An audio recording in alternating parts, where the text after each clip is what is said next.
All right, guys, we're here. We promised you Mack Brown. Look who we have on the screen. Coach Mack Brown, North Carolina. Welcome to Talking Prep, sir. Thank you, guys. Thanks for having me on. Thanks for joining us. Really appreciate it. Got myself and Chris Hughes on the show. Hopefully, we're going to get Dale Ross on. He's having a little technical difficulties. Coach, what's life been like for you during this whole coronavirus thing? Langston, it's been so different. I remember for everybody, obviously, and without going too far too fast, what an awful thing that this many people have been sick and this many people have lost their lives and millions of people have lost their jobs and there's a lot of hungry people out there. So it's just an awful thing at this time. I remember spring break. I was sitting there getting ready to watch the ACC basketball tournament, and I was my friend Shaka Smart's the coach at Texas. They were getting ready to play Texas Tech, and while they were on the court before we started, they canceled the tournament. Then NBA is canceled, March Madness is canceled. We're supposed to have spring practice the following Tuesday.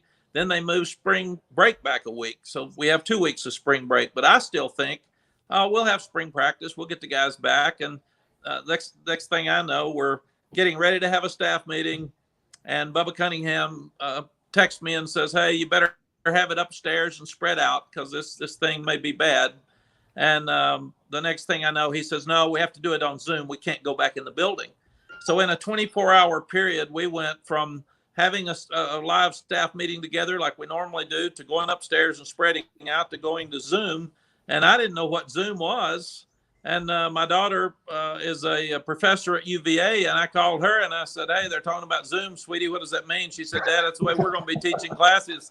I don't know what it. I just learned what it is." So she taught me how to Zoom, and I told the coaches immediately, "Let's have our staff meeting on Zoom because that's the only way we're going to be able to communicate with our players for at least the rest of the semester." And I walked in the office one day, and I mean, there's notebooks left open, and it's like everybody got a call and said, let's a hurricane company, let's get out of here. And everybody ran for the hills.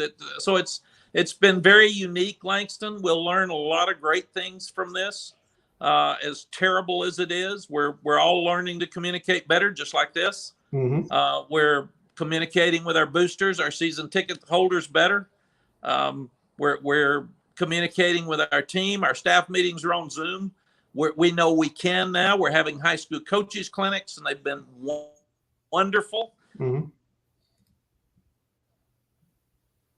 Attended, and the coaches appreciate it so much that probably when we get through with this stuff, we're going to do some things differently than we did before, just because of what we've learned. Sure. I want to welcome Dale Ross, the other member of our crew, to the stage. Hello, Dale. How are you? Sorry about that. I guess I was typing it in wrong. Had some trouble getting. Dale, let me say they were laughing that you're the tech guy and you couldn't get in. Other than that, I'm not going to sell them out. But that's right. I'm sure they were poking. Coach, I was wondering, as an older coach and one of the at-risk people, do you have any concerns about coaching moving forward until we get a vaccine? Would this be something when you coach in the booth during games, or you think you're going to be okay to be on the sideline with the guys? Langston, we're to answer your question, no.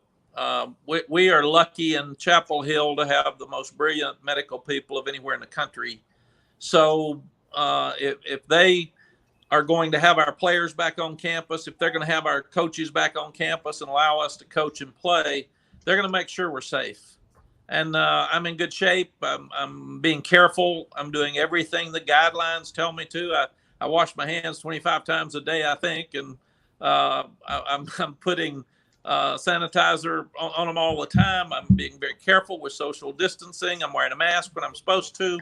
But there's a lot of questions that have to be answered. Our staff meeting this morning, I said, okay, when we come back to work, is everybody going to be comfortable? If somebody's not, we won't speak about it at this meeting, but you need to tell me, do you need to stay at home for a while?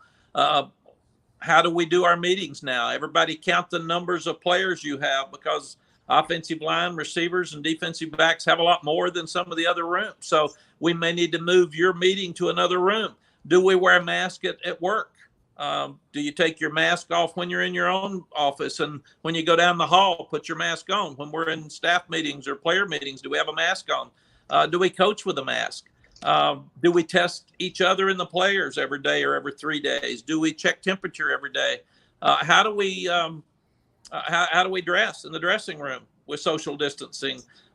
So there's so many things right now, Langston, that have to be answered.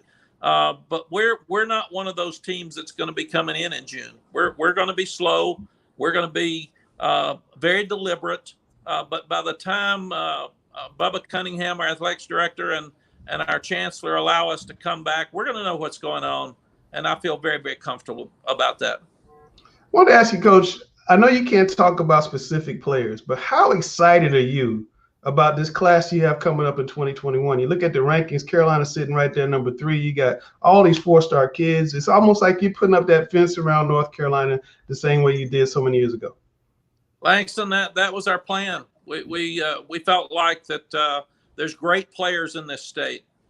And when you have a year where you might not have a player at a certain position, you've got from DC to Atlanta, which is a tremendous footprint. And you look at the number of NFL players that come from that group of states, it's very representative of great football. Then we'll go to Florida and get a guy or that has a tie or has a great academic record.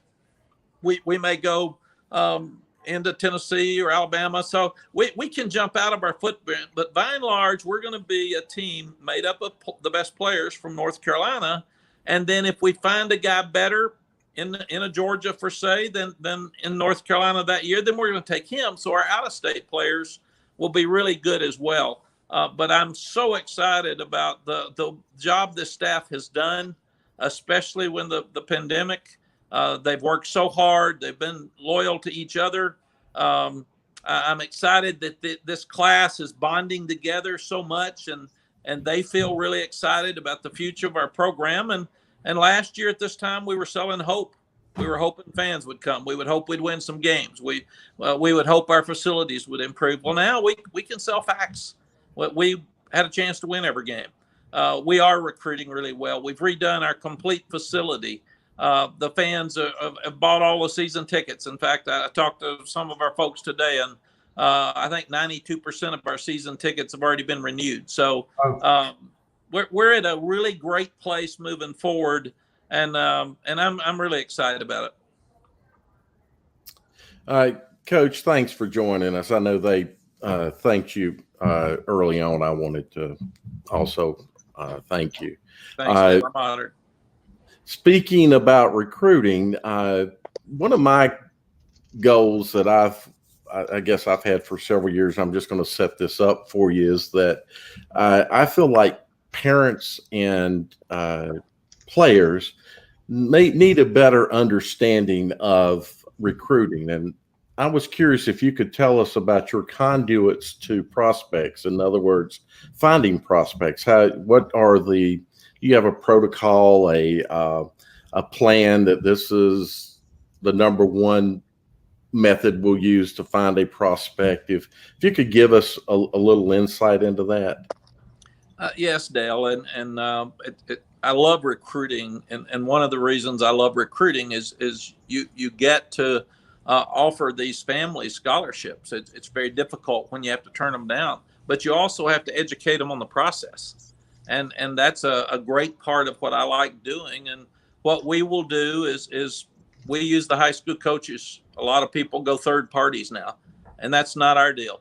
We're going to go directly to the high school coach. We're going to talk to every high school coach every year in the state of North Carolina. And then we're going to spot recruit in our footprint out of state, and then have a couple of national kids. But what we will do is call the coach. Coach, you got a player that can play for us. We want those coaches to come and watch us practice. They want them to come to our games so they can see what type player we've got. We educate them on here's who we're playing with. Why do you think he will fit? And then we have an evaluation with about 12 guys, the Daryl Moody's, the Sparky Woods, the Kenny Brownings, and Billy High, recruiting coordinator, the entire side of the ball that this young man is on, plus the position coach. And if they all approve him, and if he fits what we want academically, then they bring it to me, and I'll make the final decision, Dale. But we're not into throwing out 150 offers. A lot of people now are throwing out scholarships just to kind of have a holding spot. And especially out-of-state guys, they'll say, yeah, you've got a scholarship. All the guys love posting that so-and-so offered me today. And then that school may never even come back by their school. So you have to be careful to really look at what's a committable offer. And I'd never heard that term before, but it's happening a lot now in our recruiting process. And but that's why I love watching the video. I love trying to evaluate what this young guy is going to look like 2 years from now, and 3 years from now, and 4 years from now. And then we go back and check ourselves. And I want our coaches to show me everybody that signed in their area. I want to know that we evaluated each one of them fairly, and I want to know why we turned them down if they went anywhere else. So we're going to be very thorough in our recruiting. You work on recruiting now every day. You're never off. We were talking about our players are all probably going to come back in the summer, so there's not going to be vacation. So I don't know how guys can take vacation right now with the stay-at-home policies, but I've told them you can go anywhere you want, but you got to recruit, and you got to recruit every day, and that's just who we are. Understand. So one other question: we see a lot of player movement in the high school level, and a lot of that is based on a kid thinking that if I go play at a school, I'm going to be seen. I'll get an offer. Could you offer any comments on that? Your thoughts on it? Yeah, Dale, it's our job to find him, and I would say stay where you are and play as good as you can. We like the guys that are loyal to their programs and stay more than a guy that hops around to 3 schools in 3 years. And we're doing it some in college now with the transfer portal, and we're looking at a 1-year transfer and be eligible immediately rule. And I think what we're doing is we're encouraging kids and parents to jump quickly instead of compete and find it. But if you're a good player and you're doing what you're supposed to do and you've done your job academically, we've got great universities in this state. They're going to find you. So I would suggest stay where you are, play the best you can, and you'll be recruited. Coach, this is the second time now that you've been at Carolina. You came in the late 80s, and you were known as a great recruiter then. I think that your recruiting spoke for itself. You really locked down the state. You did a great job in the Tidewater area, and you were really – you built Carolina from the bottom up. Now that you've had a chance, you were in Texas, you're now a Hall of Fame coach. I mean, you obviously you have a PhD in recruiting, but how has your philosophies changed in the course of recruiting from maybe your first tenure at North Carolina till today? And obviously I know things like social media and so many other aspects and factors go into it, but I just wanted to get your take on how's it changed for you? Chris, it probably hasn't changed a lot. I think I have a better feel of when to get out of a player. If he's not interested in us, you'd rather be 5th than 2nd, because if you wait till the end and he's not coming, you not only lose him, but probably lose the other 2 that you were recruiting at that position because you waited too late. So I ask a lot more direct questions than I did before. The staff suggest who we offer. I make those decisions now. I thought even at Texas at the end, we probably took some guys off video and I didn't meet them all and we didn't watch them all in person. We want to see these guys in person, and I'm not going to offer a guy and take a guy at North Carolina that I don't meet. And if I don't like him, I'm not taking him. I was with Bo Schembechler when he quit coaching and he was doing ABC TV, and I went to dinner with him when he was doing one of our games here in Chapel Hill before. And I said, Coach, how do you decide at the end who to take? You've got 8 guys left and 4 scholarships. Which 4 do you take? And he said, that's easy. They're all good enough, or you wouldn't have them offered. Take the ones you like, because they're going to like you. And if they don't like you, they're not going to play hard for you in the 4th quarter. And Chris, I think the other thing that I realize more now than before is it's not me as a recruiter as much as it is the process. Number one, you better have a great place to sell, great product to sell. We've got that. Chapel Hill's a great place. We're in the middle of the state. We've got tremendous academics, and we got great facilities, and we can win football games. So we've got the product. Then it's my job to make sure that I hire a staff that fits this place and academically socially, but also it fits the state of North Carolina. So just throwing out a few, Lonnie Galloway's recruited in this state 15 years. Stacy Searles is recruited in this state in Georgia forever. He was at Appalachian, I think, 7 years. And then Jay Bateman's recruited this state for 15 years. So, and I can go through Robert Gillespie and Tommy Thigpen. Tommy's been at North Carolina 4 different times. Robert was at West Virginia, Tennessee, and now here last year. So if you just go down through our state and start looking at the recruiters, Dre Bly coming out of Charlotte loves the school. I've got 7 guys on the staff that played for me. 5 of them went in the NFL. So that's really important because they love the place and they know how to recruit this state. And I said, I don't want to hire a guy that doesn't know how to drive to Greensboro or drive to Charlotte or drive to Wilmington. He needs to know this state before. And I think that's a huge part of this. Then you have to figure out who fits your place. And I really think it's important to know who wants to be there. If a guy if we have to beg him to come, it's not going to work because the transfer portal's too easy. First time you yell at him, he gets mad and leaves. And our coaches said, how do you recruit anymore with the transfer portal? And I said, recruit guys as close to our school as you can get them and recruit guys that want to be here. And they're more likely to stay. And the last thing is we are really direct with parents and players, and we are really honest with them. A lot of recruiters throw out a bunch of stuff. I've always heard it called situation ethics. If it fits the situation, it's ethical in recruiting. And that's a really bad statement, but it's fact. So we're going to tell them everything. We tell them the good about our place. We tell them the concerns. We ask them why they would come. And I really want to put myself in those parents' situations. And if I can see why I would want my son to come to North Carolina, if I was them, then I keep recruiting him. If I know that those parents are going to see that this is the best place for him, I try to get out early because I just know it's not going to work.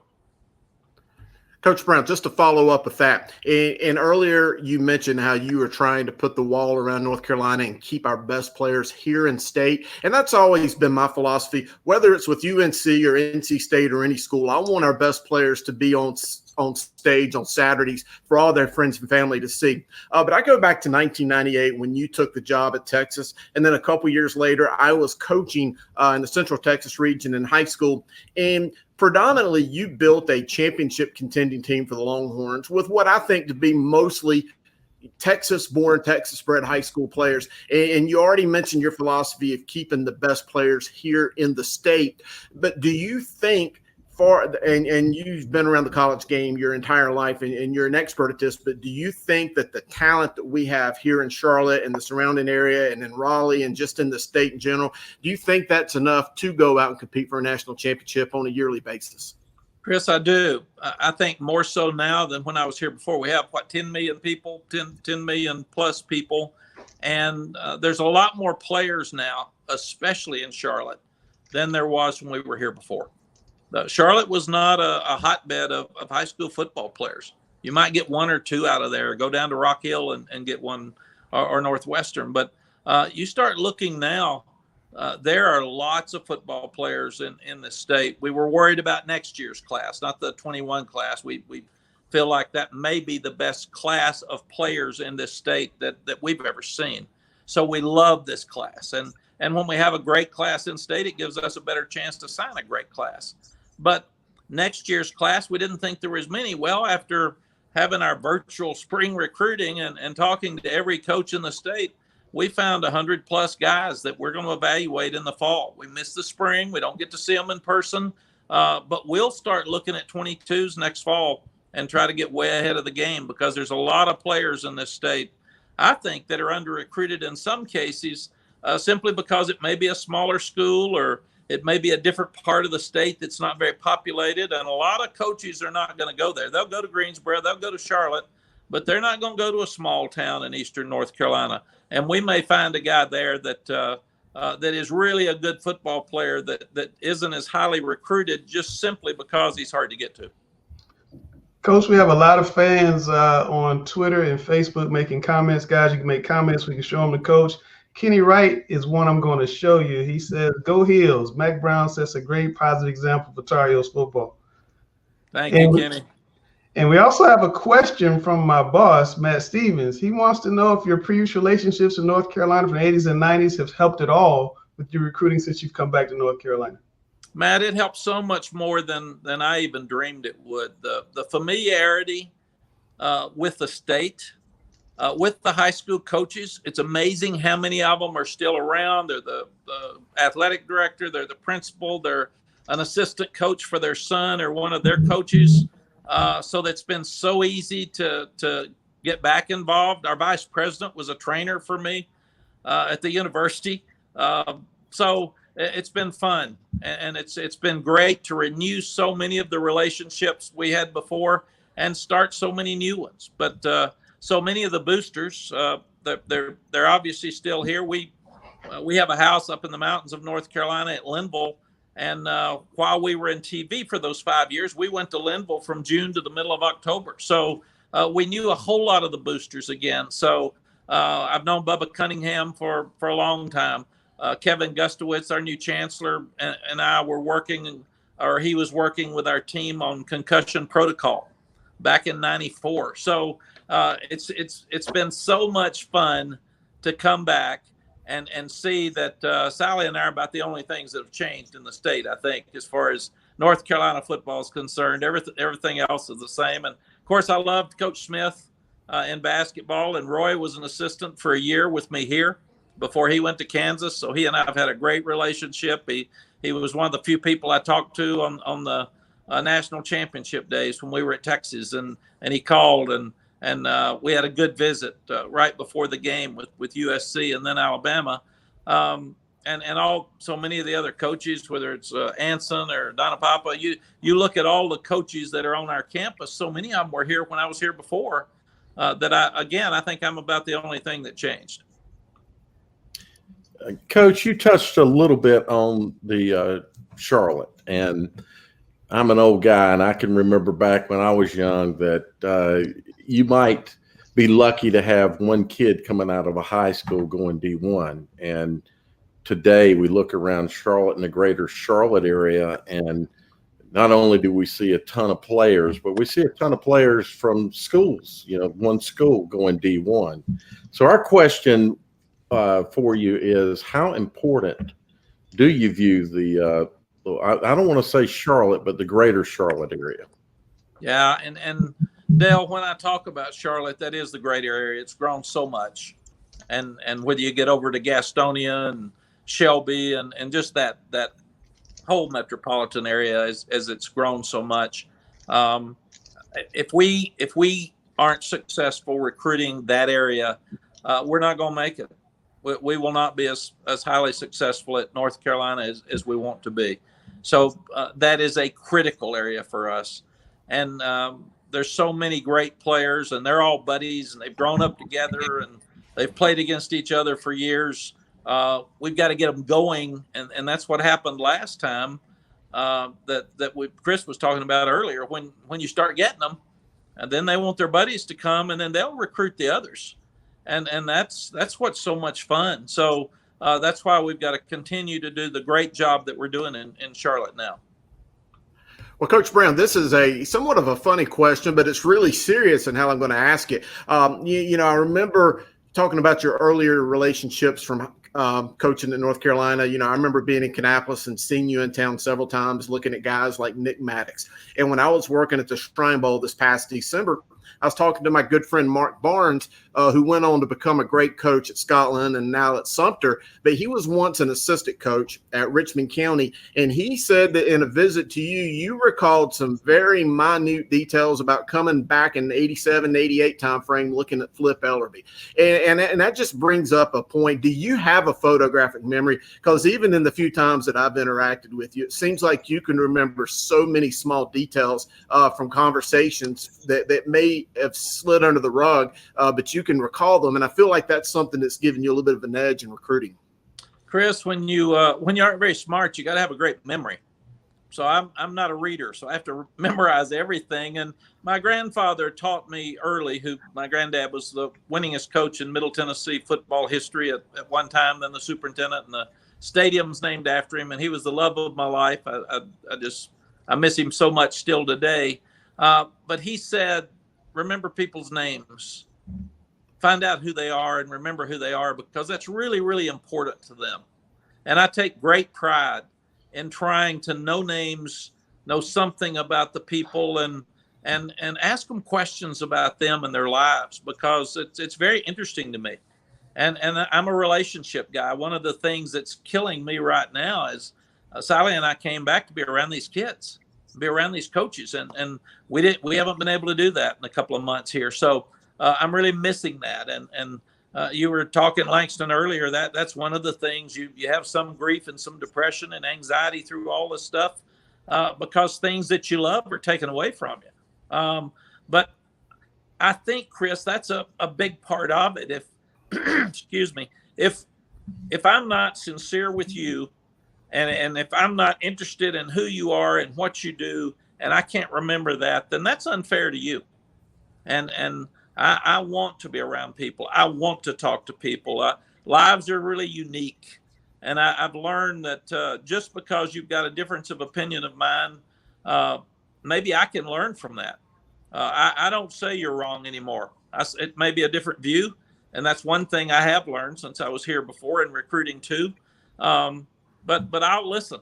I want to hear what everybody thinks. And then I'll figure out with all the differences of opinion, where it goes. But I hear so many people now, especially whether it's politics or the virus or all the division that we've got in the country. What we all need to do is listen and learn and figure out what's best. Not our best, but figure out what's best. And that's what I think I've learned to do better than anything else.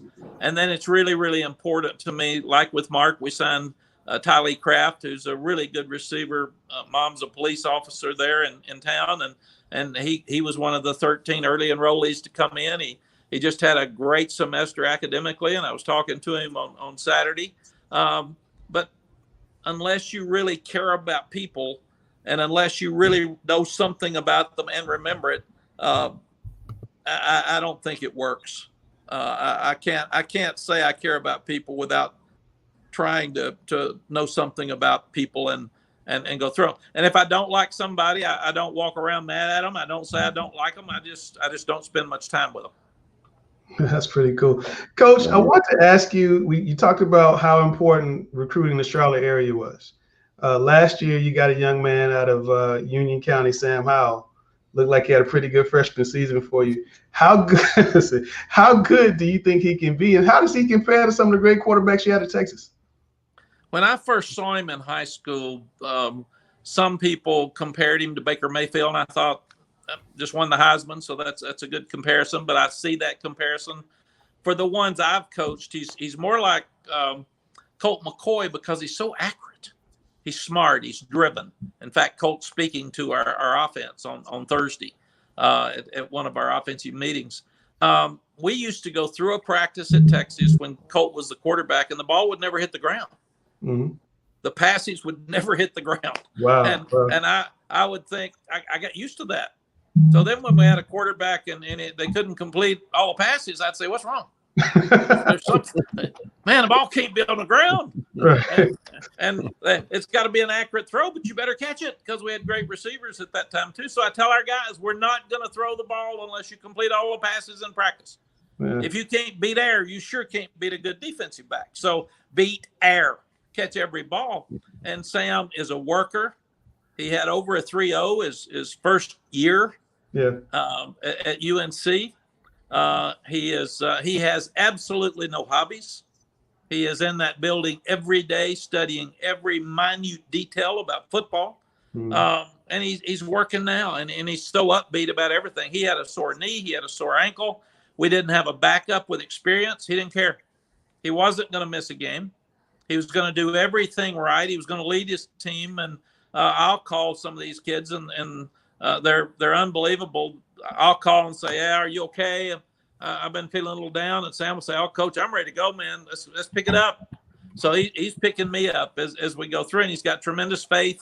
I was trying to find him one Sunday morning. He texted me and said, "Coach, I'm in church. Can I call you right after I get out?" And I said, "I think that's good. I'll let you pray before you come back to me." Absolutely. I'm going to try to put together a question we're getting from several different people. The question is, would you go for 2 against Clemson again? How far away is UNC from winning an ACC championship? Yeah, the first answer is absolutely. I would go for 2 again. They had a better team than we did. They had more depth. We had 5 guys down on defense, and I thought our chances of getting the 2-point play and then trying to force them to miss a field goal, which they had already missed earlier in the game, gave us the best chance to win. And that's my job. I know our team better than anybody else. If we'd executed the play better, we probably would have had a chance to win the game. They still had a minute 19 seconds left. They didn't waste their time out on our 2-point play. But we still had to kick it off to them, and they were very talented, and they're used to winning. But absolutely, I would go for 2 again. It's not even in question. How far are we from winning a conference championship? I really think it's out there for us. Clemson is a great team. They're not a good team. Dabo's done an unbelievable job, and that's the goal for all of us to get out of this league right now. You've got to beat Clemson, and that's really, really hard to do. But we've got to continue to keep recruiting. We've got to win the Coastal before we can worry about Clemson. We don't play Clemson for a while again, unless it would be in the conference championship. But unlike the last time we were here, in '97, we were number 4. We were playing Florida State, who was number 1. Mm-hmm. And even if we had beaten Florida State, I'm not sure we would have gotten to the BCS because our league wasn't as strong. And that was something that was really on our mind. We were. It's one of the reasons I left. Now we have a clear path to the playoffs. You win the ACC, you're going to be in the playoffs. And if you're in the playoffs, you have a chance to win the national championship. So nobody takes lightly how good Clemson is. And every day that everything you do, you try to do it to put yourself in a position to win your division championship, your conference championship, and then win the national championship. And that's what we came back to do. We've done it. In fact, I said we won 1 at Texas and lost 3. So I get it. I understand how to do both of those. I'd rather win. They're more fun. But that's our goal, and that's where we're headed. Got another question from Lamont Williams. He wants to know, who was the one great player you thought you had but ended up going to another school, either at Texas or at Carolina? Oh, gosh, Lamont, I would say it was probably Adrian Peterson. He was a great running back at Oklahoma, and he was from East Texas. And that's probably one that got away that I thought we had a chance to get. Okay, and we have another one from Terrence Lachey. He wants to know, how's your staff adjusted to Zoom and the new technologies during the recruiting period? Terrence, I am so excited about this staff. We probably have an average age staff. You know, it's not real young or real old. And it's never been more important to have hired a tremendous staff than right now, because you've got responsibility for all your players and you've got very little control of them. You've got Zoom control. That's it. We haven't seen them. We haven't talked to them. So we talked to them. I mean, in person. So these guys have been superstars. We've asked them to over communicate with our players. They're talking to them on a daily basis. We had one of the best semesters academically we've ever had this spring with all the changes and all the distractions. Coach Hess has done a great job trying to make sure that they stay as strong as they can without weight rooms. Kelsey, our nutritionist, Kelsey Gomez, she's been amazing to try to make sure that she gives them lists to go to the grocery store to eat the right stuff. So I have really been impressed with this staff. And we meet every Monday at 10 and every Friday at 10 by Zoom. And then we have team meetings and player meetings throughout. And I'm involved in a lot, but they've had so many great speakers The other day, our defense had Wade Phillips, who's the defensive coordinator for the Rams and been the head coach at the Denver Broncos and the head coach of the Buffalo Bills. He was in there for an hour and a half answering questions. And then we also had, Leslie. Leslie came from, he's the defensive coordinator right now from the Buffalo Bills. He was the head coach, Leslie Frazier, the head coach of the Minnesota Vikings. He's a very close friend of Tim Cross's, our defensive line coach. They work together. Like we said, we got Colt McCoy coming in. We've had so many great speakers that in a weird way, it's been so cool for these players because they wouldn't have had that experience if we hadn't been going through this. So what we've done is we've taken a negative and turned it into a positive, and our coaches have been very, very creative with what they've done for our players, and I'm really excited about it. Well, Coach Brown, you're going to get one final question from me, and I really want to go back to the high school angle quickly. I go back to your early years in Carolina, 88, 89. You, along with Rick Strunk and Charlie Adams and a few others, I feel really get the credit for bringing our high school state championships to one location. Before they used to be at so many of the smaller high schools, and you made it such a big deal bringing them to Keenan Stadium. And I wanted to get your take of how important that was for you, not only just to show off your facilities, but probably more than anything to give these young men and the teams a chance to play on such a huge field for their finale. Chris, it was huge for us because anything we can do for our high school coaches within the rules, we're going to do. And we want to promote high school football in this state. And I've always felt like it's really important for high school football in your state and now in our state. But whether it was Texas or Alabama or Georgia, the state university needs to be really good. And when you're really good, you're usually getting the players, and that promotes each of the schools. So that's why we want to have the best clinic in the country. We had Matt Rule coming in to speak to our coaches this year. And that was really important. We had Jeff Monken coming in. We had a tremendous Coach Clark from down at UAB. We had a tremendous weekend for the coaches. And now that didn't work, we actually have we have a clinic every Wednesday with one of our staff. Will speak to all the coaches hour and a half in the state, and then they'll actually answer questions for another hour afterwards. So anything we can do, Chris, to promote high school football in this state, we're going to do. And that was a fun time. The championship was the road to Chapel Hill was the championship. They had posters out at that time, and to see high school football played in Keenan Stadium all weekend was just it was one of the joys of my time here before. Well, Coach Brown, I want to thank you for coming on and being so honest and open with us, and hopefully we'll get you back on the show another time. Really enjoyed the conversation. You're on a really good path to Chapel Hill. Wish you guys all the luck this year.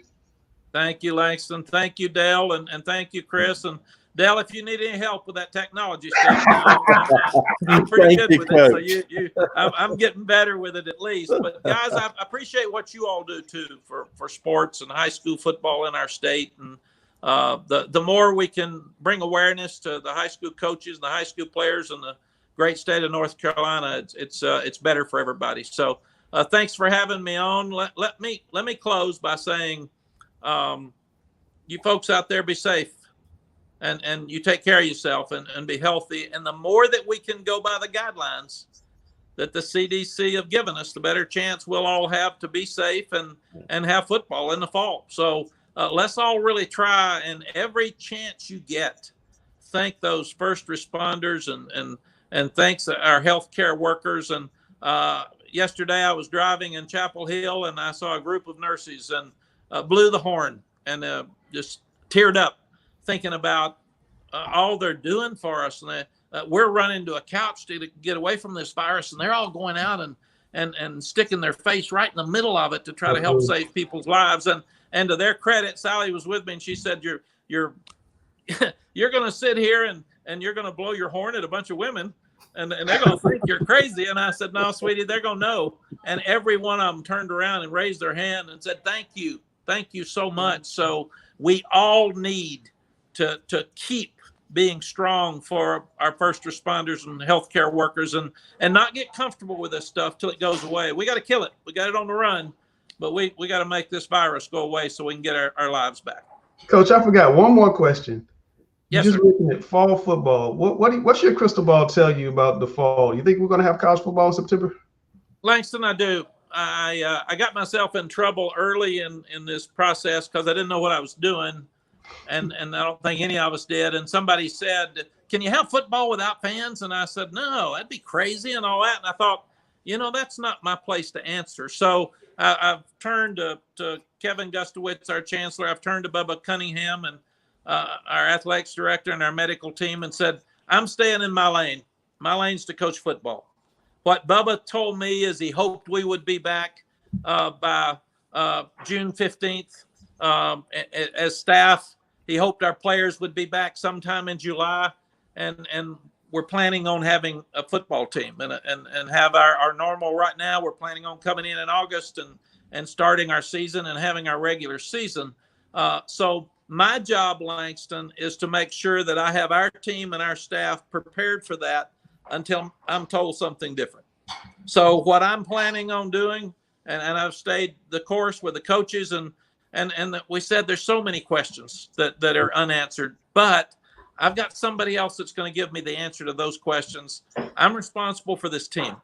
So we're not going to play sooner than August. We're not going to come in any sooner than probably July or the middle of June. So until I'm told differently, I'm staying on track for exactly what they told us 6-8 weeks ago, whenever it started, and I'm not changing. And we have us a plan in place. If it's moved back, it'll be easy to adjust. But I want to be ready for what might be the first thing to come. Absolutely. Well, Coach, again, thanks for joining us. We'll hopefully get you on later on down the road, and best of luck to you guys this season in Chapel Hill. Thanks, guys. I'm honored you had me on. Appreciate it very much. Thank you. Mack Brown, North Carolina football coach. There he is.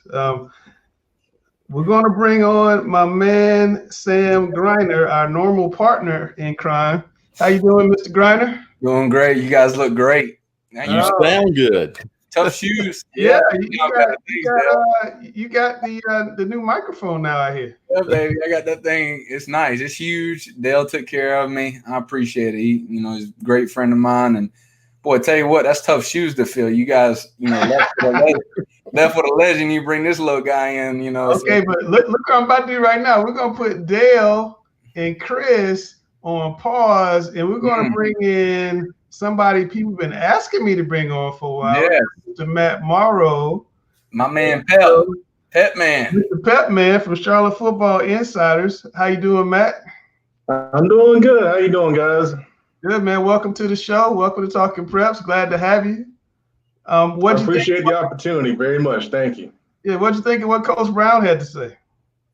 There was a lot of good stuff in his conversation. One thing that I really enjoy him talking about was committable offers, because we see a lot of big schools out there throwing out offers like they're just candy. And North Carolina is on the lower end of offering kids, and that makes, an offer from them feel more genuine. And that's something that players pay attention to. And I think that's one of the reasons why they're having the recruiting success they are having, because they're legitimate. And when they target a kid, they're serious about going out and getting that kid. And, kids see that. And Tommy Thigpen recruits this area and does a great job. So that was one of the big things that stood out in that conversation. Absolutely. Coach Griner, what kind of stood out to you from what you heard from Coach Brown? To piggyback on what Pep Man said right there, it's very important that they recruit, and they're very thorough in what they're doing when they're recruiting in this area, because when they offer a kid and then it's not a committable offer, it can make relationships bad with the coaches, and they'll continue to work with these coaches because they're in the same state. So what you see is like Tennessee, Florida, Michigan, sometimes they can offer a little early because they might not necessarily have the relationship with these coaches, and if they rub them the wrong way, it's not going to be as bad. But in-state, they're very, very good at what they're doing. And, North Carolina and Clemson, they've been doing that for a long time. You'll see them to be the last one to offer a kid that's got maybe 15 offers. A lot of times they go with that school in North Carolina or Clemson in this area. Like one of my favorite things, though, Mack Brown, the photographic memory, that's something I've always wanted to talk to him about. He really has a mind like a steel trap. Like, I'm telling you, he don't forget anything. He's brilliant, but he really cares about people. His heart shows through. He's a people's person. And that's what I would love to try to be as a coach, and be very transparent and let everybody know that it's important to love people. And he definitely does that. That was amazing.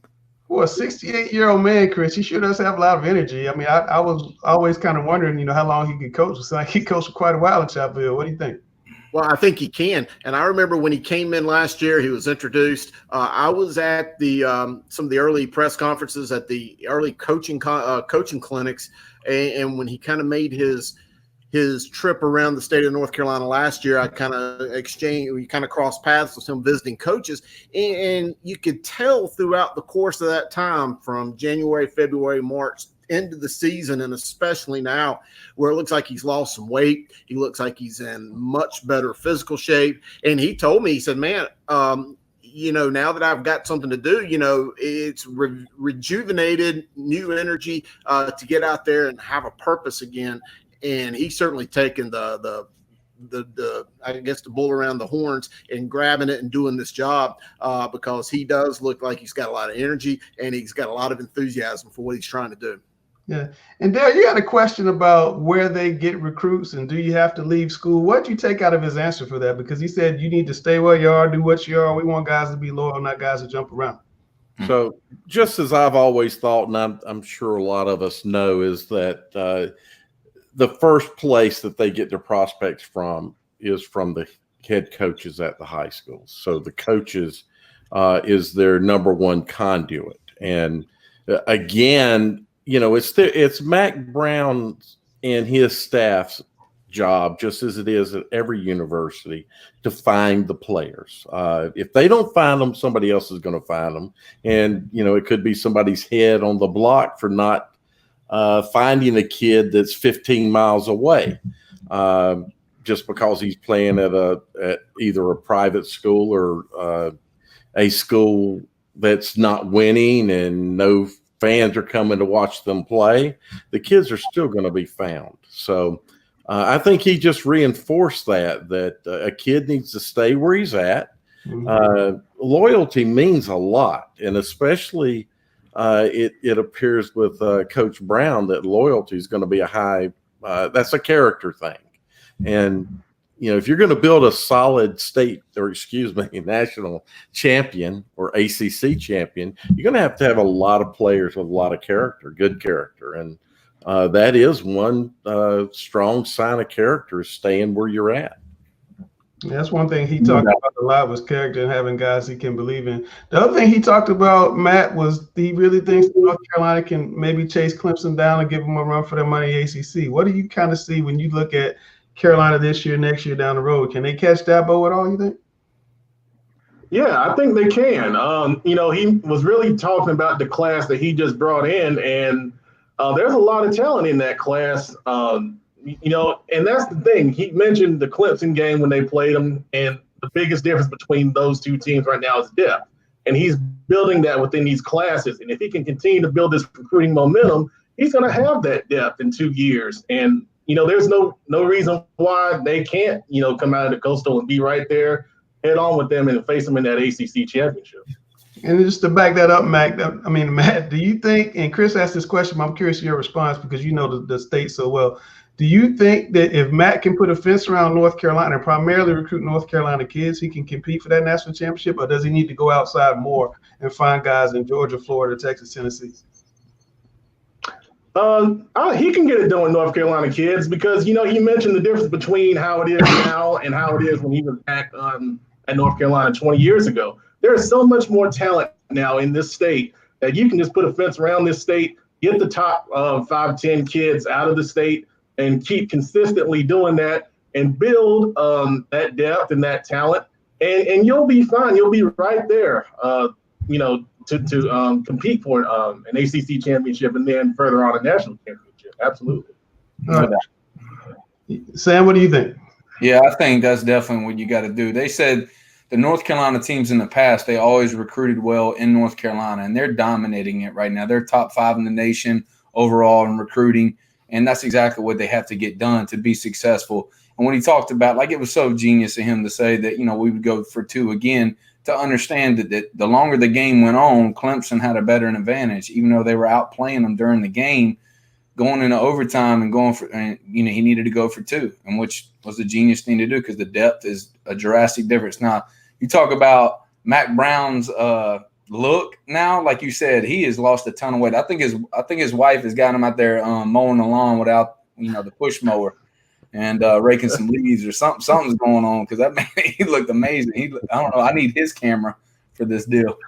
Yeah, it was really good getting him on the show. It was definitely fun talking to him. Let's talk about a little bit of high school football. I mean, you guys are all about as big experts as I know in the state of North Carolina. Everybody wants to play. Everybody wants the kids to get out and have a chance to play. How can we do it, in you guys' opinion? And whoever wants to start first can start. But how can we play? How can we come back? How can we make this happen? First of all, I think the virus needs to go away. Like Mack Brown said, if it's just a little bit, it can reoccur and it can affect the whole team. I think what we will be able to do eventually is get in small groups. Football is a unique sport where you have defensive backs, D-line, offensive line. You have all these different coaches that are involved. And I think if you're able to get in small groups, you can develop your group and not be able to have, 100 people on the same field where it could get a little dicey with this virus. So there's going to be a way how we navigate it. And, in football, we are spaced out more than likely. As long as we don't do team stuff, but we can build skill development, I think that's the first step in it. Yeah, you probably realize I'm a data guy, and I'm always looking at, especially with this virus, where trends are going. And